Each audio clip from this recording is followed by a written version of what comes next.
everybody. This is So Many Sequels. I'm Josh. I'm Andrew. I'm Garrett. And I'm David. Welcome to the show. You got all four of us this time. I know over the past month or so, it's been kind of wild. Sometimes you get three, sometimes you get two. No matter what, it is a party.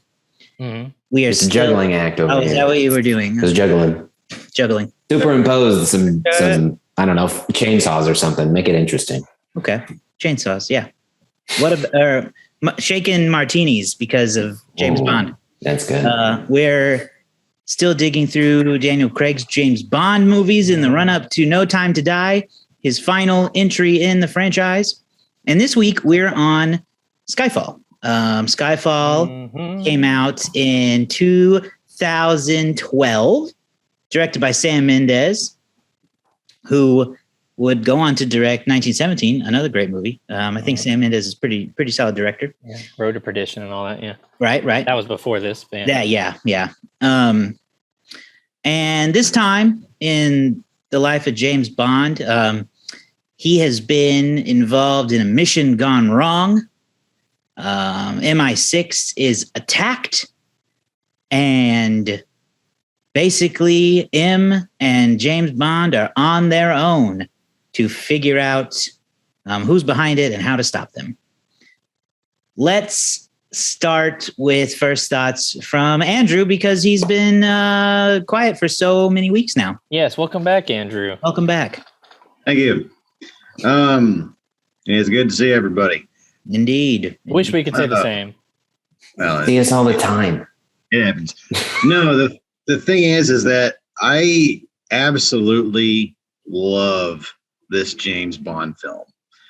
I think Skyfall was like a definite shot in the arm that James Bond so definitely needed. And Skyfall, what it does is that, for me anyway, it's everything that I love about it's everything. It's one of the very few things that I love about James Bond is that, like, now you have pathos with him, and then you have all this culmination of just everything that you want out of James Bond in a 2.5 hour film. I am so happy with this. This movie was so cool. The movie was so good. It was action packed. It was exciting.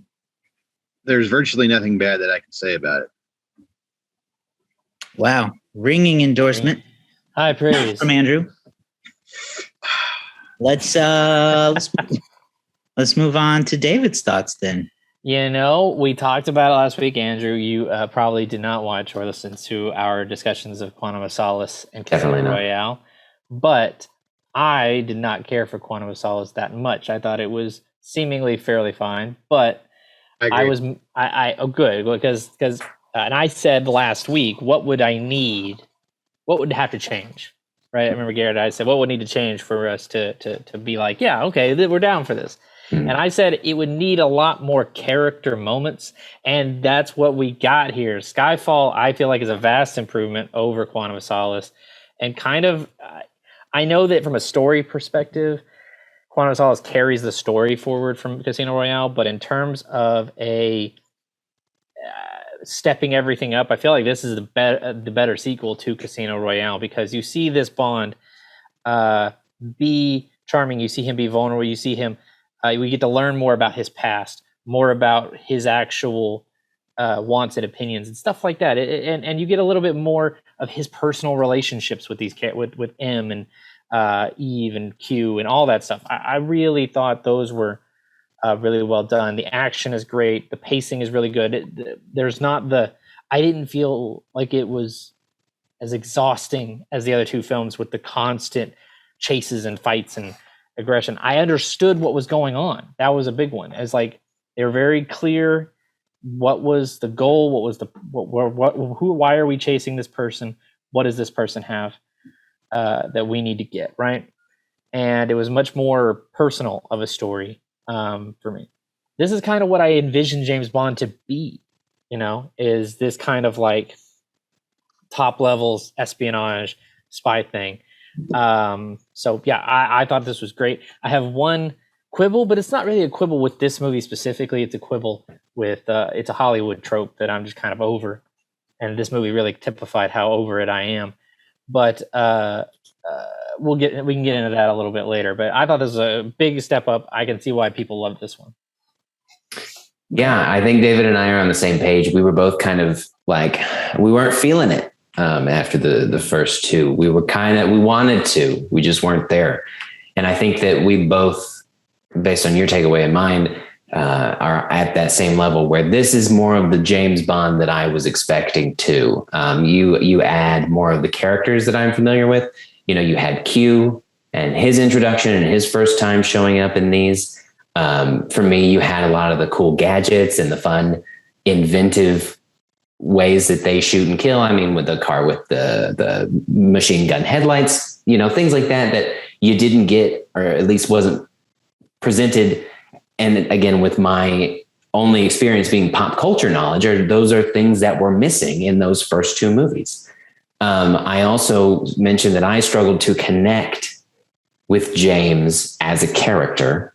And Josh, you said that he's not meant to be. And I think that from that perspective and looking at this movie and looking at the other two movies where David, you said this is a more personal story, but I think for me, they tried to get really personal with James Bond, and it didn't work in the first two movies. Like, he fell in love with Vesper, right? And then like that changes everything. He wanted vengeance for Vesper. But I also never cared about Vesper, and I wasn't invested in that relationship. And it seemed like that is what the focus of those movies were for me. And it just didn't land. This one, there is not that deeper emotional connection. It is a more personal kind of a thing based on the attack and trying to solve the mission. And it didn't seem like it was connected to the other two, which I appreciated. And I'm interested to see where it falls in the storytelling, as I feel like they are connected in this upcoming one. But this one didn't feel like it was connected to the first two. And I didn't have that, I guess, emotional love story that I felt like they were presenting and didn't care about. And so that really helped with this as well. And so really good movie. I very much enjoyed it. I also really enjoyed, I felt like we got some really good like hand-to-hand combat that we hadn't gotten. That I think it was the opening scene where they were just like fighting, choreographed type fighting was really impressive. And so I really liked that too. And that shot with the backdrop with the jellyfish. Mm-hmm. They were fighting like it was like in silhouette. That was nice. Mm-hmm. Yeah. Mm-hmm. Yeah. What about you, Josh? I really enjoyed this movie. I have, since I first saw it, it is the strongest entry in the series for me, especially at this point. The stakes are different, and I appreciate that. We're seeing in MI6, it's self-attacked. And so M and James have their own now personal interest in stopping whoever's behind it, Javier Bardem's character, which, to go into that, this has a much stronger villain than we saw in the first two movies, where, there wasn't a lot of, like, I don't know, that creepy villainy you kind of get from your typical spy movie. But Javier Bardem, on the other hand, is a very, very creepy man. Yeah. Not to offend him, but, I think he's really well known for No Country for Old Men. Is that the one? Yeah. Yeah, I looked straight because he would know, because he is deeply creepy in that movie. And now in this one, he's also like, I likened him a little bit to the Dark Knight's Joker in his kind of chaotic glee he sometimes has. And I appreciate that a lot. He actually feels like a good foil for James Bond. I like that the story moves like the final battle all the way to James Bond's childhood home, right there at the grave of his father. That's much different than what we've gotten before. So overall, it does things very differently than what we've seen. But I think it paid off in pretty much every way, where it's just a lot more fun to watch, and it's the story's a lot more engaging. Going into the villain thing is a really good standout, because I agree. While I came around to Casino Royale, and Mads Mikkelsen was always fantastic, but he was basically the middleman. If you think about it, out a lot. He did. Well, and he was the middleman. He was the guy that you give the money to for the bad person to do the bad thing without it being traced to them. So like, he wasn't menacing. I didn't find him to be. And then in Quantum of Solace, I just don't think that they were structured well enough to care. And so this is really, I do feel like, the first villain that stands out, which immediately increases the stakes. You have a believable villain and a mission that you understand and know and like can see. It ties things together. And again, those are two things that I didn't necessarily connect with. Even in Casino Royale, I feel like there was just so much going on in Casino Royale. Even with it coming into better picture for me, I think that this one was just all structured a lot better. Yeah, I think that there's a real opportunity that Eon, right, is mostly who produces these, and Sony Pictures. There's an opportunity with the Bond villain to kind of provide something that we kind of have a little bit with like Marvel movies and DC movies, but I think in a different way. You have an opportunity with each Bond movie to pluck an incredible actor and put them in a super iconic villainous role and just let them go for it. And I know that like we've got Christoph Waltz coming up, and we got some other bad guys, and the first movie, Mads Mikkelsen, is a great example. Like the Bond villain should be one of those roles that's like really highly sought after. I feel like because it's a chance to really to be an iconic character, and so many of the characters are iconic still to this day. Some of the names, you know, like your Dr. No and Jaws. Odd Job. I'm just thinking of characters from the GoldenEye game. You know, and even I don't remember the actor who played him, but I remember that in Die Another Day there was a guy with diamonds in his face. I don't know what he was called, but he got diamonds shot in his face, and he couldn't get him out. So you know, I think bringing in Javier Bardem is great. I loved when he pulls his teeth out. Oh yeah, part of his creepy. Part of his cheek collapses. I thought he was really intimidating. He was very good. You know, he really seemed like he was a perfect anti to James Bond's character, perfect, like, you know, two sides colliding. And man, what a great way to introduce him with this like slow one take shot where he just recites. He's at the end of the hallway, and as he slowly walks up, just recites this little like story. And he gets closer and closer to the screen, and by the time he gets to the end of it, we're face to face with him. It's an interesting way to do it, and so really dug it. Andrew, did you like Javier here? Oh yeah. The one thing that I don't, if there's anything I don't like about the James Bond movies, period, is that all the characters are very one dimensional. You know, James Bond is not is meant to be fun. It is just, you know, good time at the movies, you know, good versus evil, bad guy versus good guy versus bad versus good guy versus bad guy, whatever. And James Bond, especially this one, kind of embodies that, but brings it to a different light. There's way more character development. And Javier Bardem, I would say, is the greatest Bond villain that has ever been around. And I say that, I said what I said, because the Bond villains, like I said just a second ago, are very one-dimensional. They're evil. They want to, you know, take over the world, but they never really give any type of reason. The only thing I would think of that would have any reason or is close to it is Alec from GoldenEye. Okay, so that's a different thing. But this right here, Javier Bardem takes that same reason, because he used to be an ex-agent. He used to be an agent. You know, he served under M. He felt betrayed by M. He wants to get back at M. And you know his story. Do you sympathize with him? Not really, but you know, there's a sense of pathos there. There's a sense of like, well, you know, maybe, you know, he has reason to be upset. He has reason to be mad. Is that good enough reason to just kill everybody he sees? No, but like, yeah, maybe. But like here, you know, he's an absolute menace of a person, and that's what makes a great villain. That's what made Daniel Plainview from There Will Be Blood great. That's what made Heath Ledger from The Dark Knight great. That's what made even Joaquin Phoenix from Joker great. Okay. Why? I know. Why? I know. Bring that up. I know.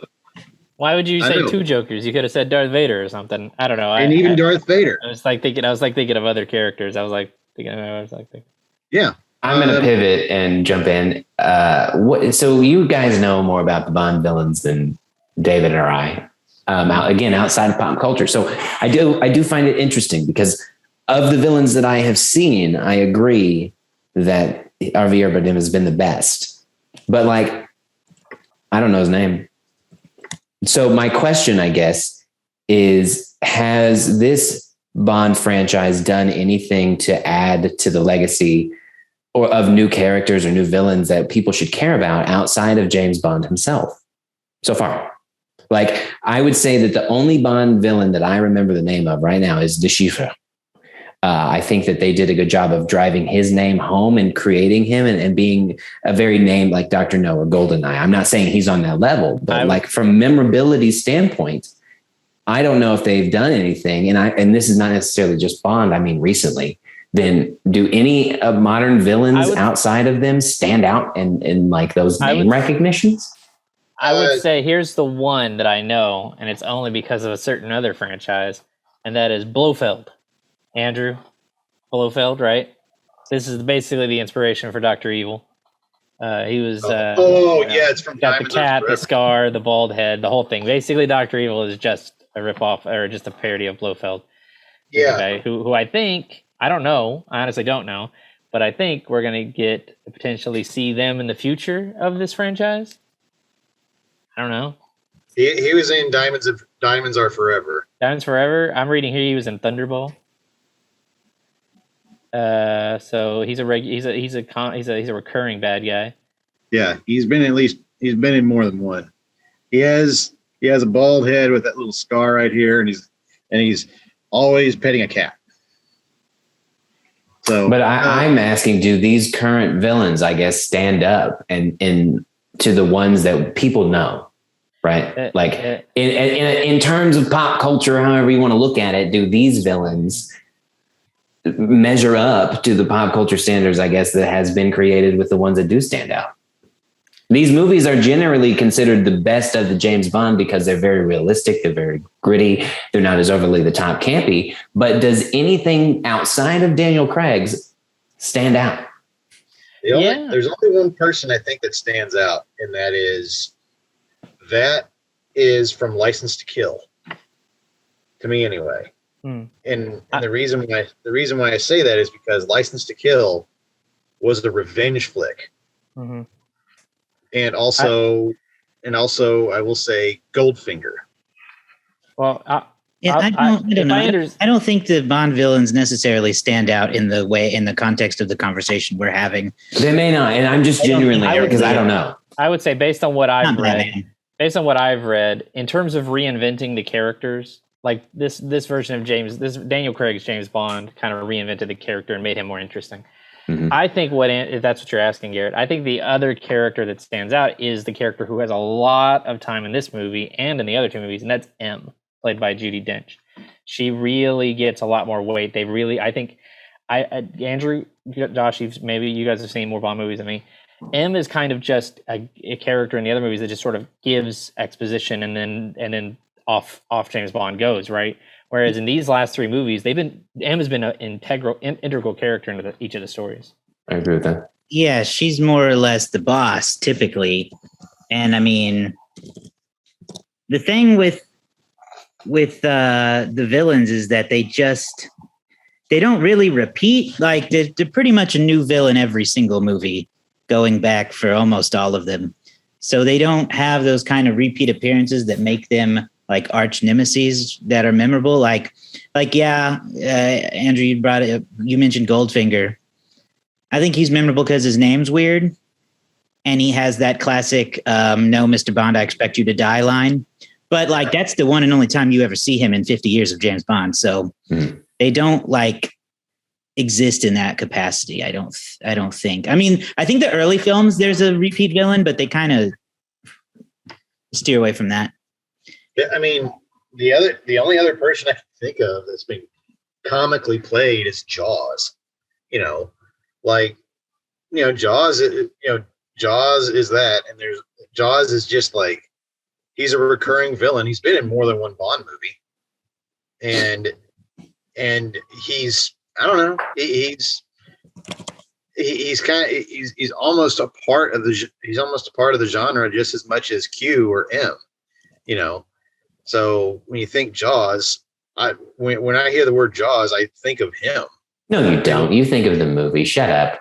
You think of that. Yeah. You immediately think of the movie as soon as you hear the word Jaws. Yeah, I certainly don't think of James Bond when I hear. I'll tell you what, though. Every time we say Q, I think of Star Trek. Yep, I agree. I will say that, I would go back to M just to reconnect. Andrew's very out of practice. Give him grace.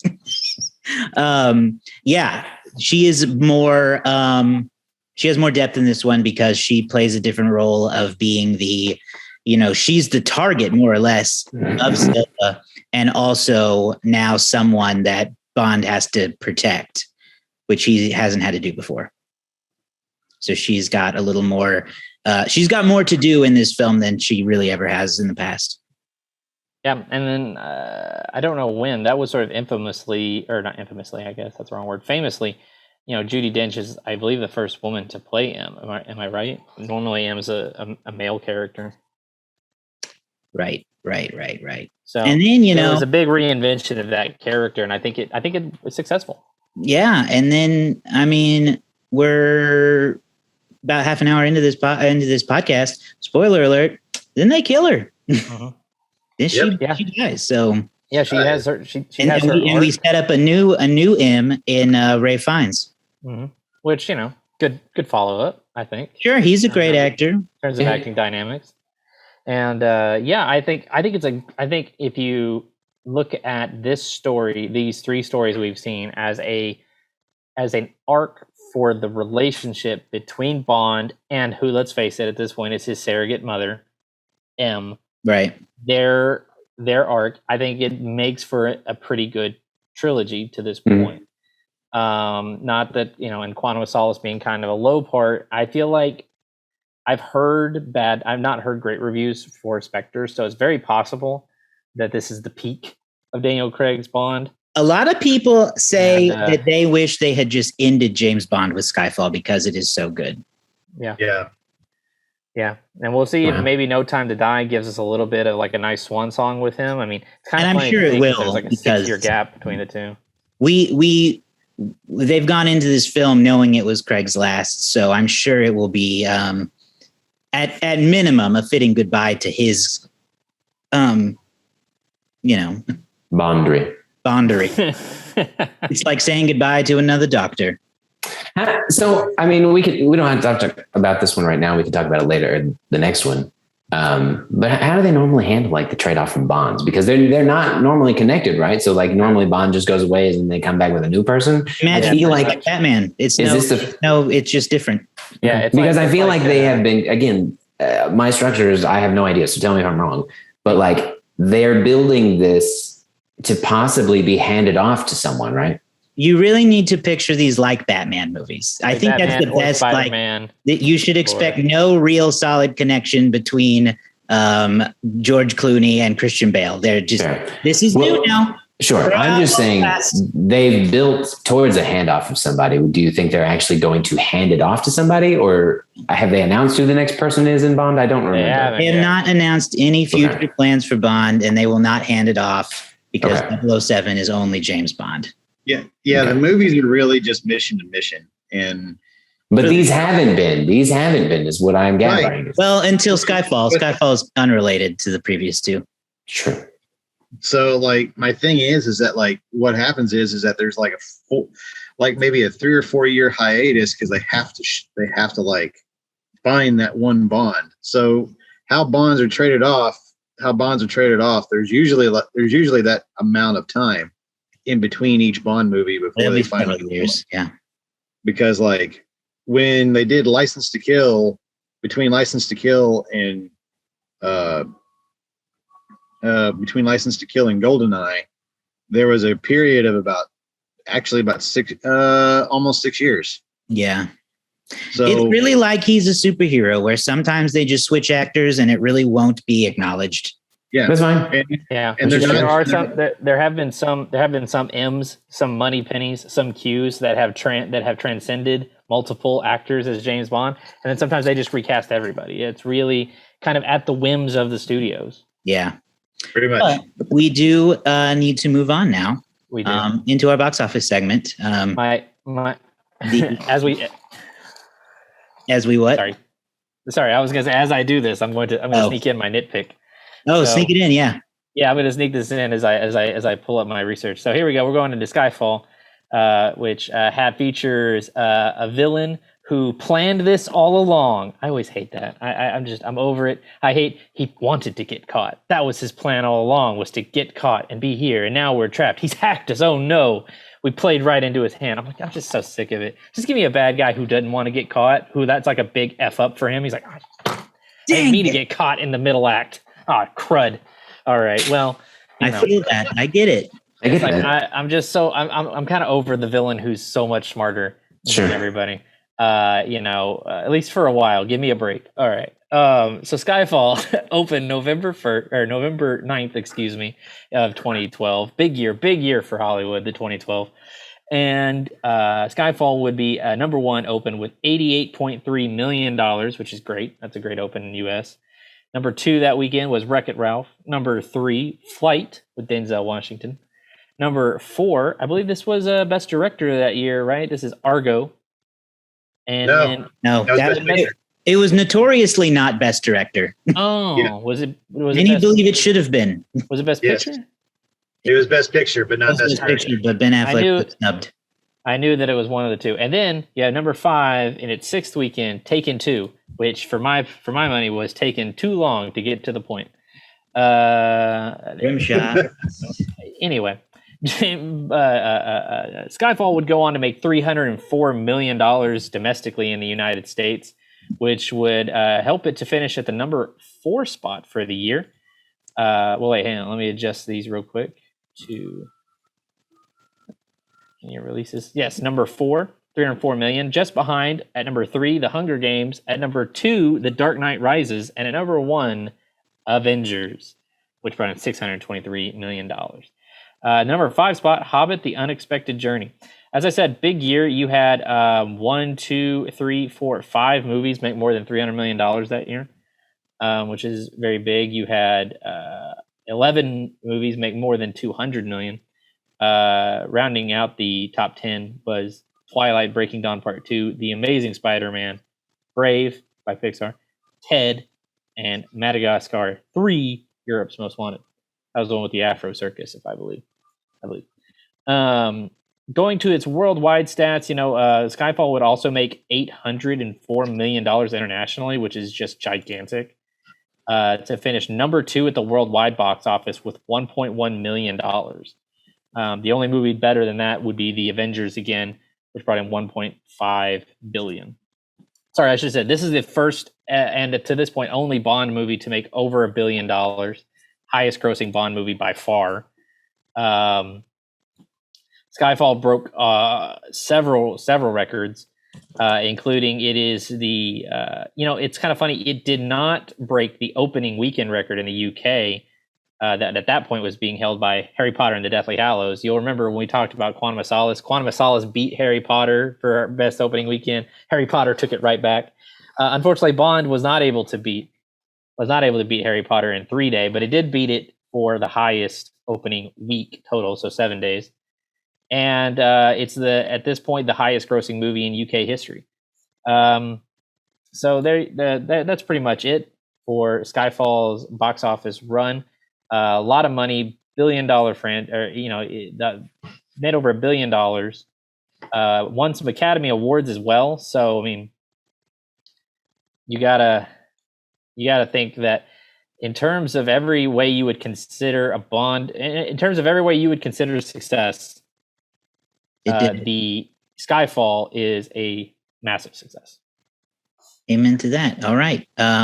Who's going to run our letterbox game? I think it's me, right, David? Yeah, I think Garrett, you won last week. Go for it then. That's exciting. Yeah, Andrew, do you remember how to play this game? Basically, we use our letterbox community, and you all guess what you think they think the movie is. Hey, and the closest wins. Yay! You don't win anything, but you win. Yeah, well, not yet. I don't know, David. Do you have the rankings? Have we done rankings? You know, we've had wipe them clean and start over. We've had a bit of a pause. Oh, you'd love that. I would. As of right now, I haven't put on Garrett one Quantum of Solace, so I got to add to Garrett's number. Right now, it's me with 7, Garrett with 7, Josh with 6, and Andrew with 4. Wow. Wow, indeed. Andrew needs one. Yeah, Andrew needs a win. Andrew needs a win right here. I'm going to guess that it's a 3.9. Okay. 3.9 for David. You went high. What is the max you can rent that you can go? 5. 5? Okay. Yeah, it only goes up to 5. It has been a while since we've. You've played this game. Don't give me that look. You've played this game for years. For years, you've played this game. It's not like you did it once. You were a featured member on this podcast. I'm gonna guess 4.0. 4.0. He $1 in. Andrew? $1.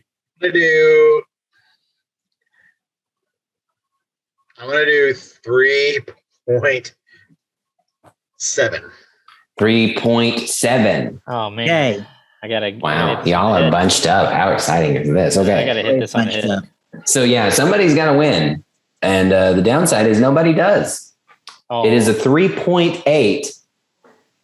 So we have a tie. So I don't remember what we do for tiebreakers. Let me see if I can come up with something. We do something basically different. How many people have this as like one of their top movies? What's the range? Is it between? Can you give us like a range between like the bottom 100 and the top like is it like 1,200 to 1,300? What's the? Let me pull that up. Josh, you want to stall? I mean, we could fast forward to our personal ratings. Yeah, go ahead and do that while I pull this up. Andrew, what's your personal rating? Easily a 5. Okay. David? I'm gonna give it a 4.5. Okay. I'm gonna go with Andrew and give it a 5. Oh, perfect. I'm gonna go low. I'm gonna give it a 4. Oh, there you go. Wow. That's high praise from Garrett. On Garrett's list, that's an okay. No, I've changed it. That is excellent. I know. I remember last week you changed 2.5 to okay. I did. Gives us It's more accurate. 2. All right. I don't know. I can't find it. Seriously low on time. Yeah. Now. Okay, let's do this. So we're going to change it. I'm going to just ask. We're going to go back to the old ways, and we're going to do Rotten Tomatoes. Perfect. Oh, okay. So David and Andrew, closest to the score. I'm going to say it's 88.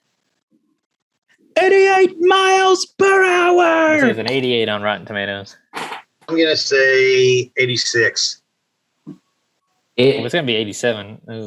Is a 92. Wow. David takes it on David. The rich get richer. Adds another tally to his list. And that's it for us this week. You can find us online at somanysequels.com. A real nail biter of a game there. Come back next week to find out who will win the Spectre game. Yes. Yay. We'll see you next time.